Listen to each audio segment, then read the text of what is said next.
Supreme court ने दुआ Zahra case निपटा दिया। वालिद मेहदी काज़मी को मेडिकल बोर्ड की तश्कील के लिए मुतालिका फोरम से रुजू करने की हिदायत कर दी गई है।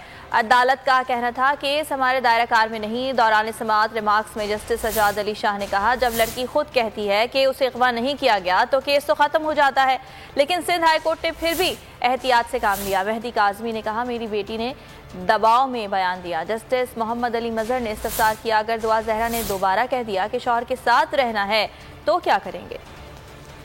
दुआ जहरा केस हमारे दायरा इख्तियार में नहीं। मेहदी काज़मी मेडिकल बोर्ड के लिए मुताल्लिका फोरम से रुजू करें। सुप्रीम कोर्ट ने दुआ जहरा केस निपटा दिया। कराची रजिस्ट्री में 3 रुकनी बेंच के रूबरू केस की समाअत हुई। दरख्वास्त गुजार मेहदी काज़मी ने बताया, दुआ जहरा का मेडिकल अदालत के हुक्म पर हुआ, लेकिन उसके लिए कोई मेडिकल बोर्ड नहीं बना। हमने बच्ची को तलब करने और हवाले करने की इस्तदा की थी। जस्टिस सजाद अली शाह ने रिमार्क्स दिए। अदालत ने दुआ जहरा को बुलाकर बयान तो रिकॉर्ड कर लिया। इस तरह इस्तदा तो पूरी हो गई। 2 हाई कोर्ट्स ने बयान रिकॉर्ड किया। उसने कहा वो मर्जी से गई है।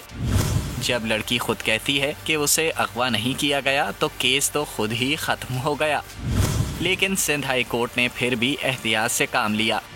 मेहदी काज़मी ने कहा, मेरी बेटी को हिरासा किया गया है, उसने दबाव में बयान दिया। जस्टिस मोहम्मद अली मजहर ने इस्तफसार किया, अगर दुआ जहरा ने दोबारा कह दिया कि वो शौहर के साथ रहना चाहती है तो क्या करेंगे। अदालत ने दलाइल सुनने के बाद फैसला महफूज किया, जिसे बाद में सुनाते हुए दरख्वास्त निपटा दी। दरख्वास्त मेहदी काज़मी के वकील की वापसी की इस्तदा पर निपटाई गई।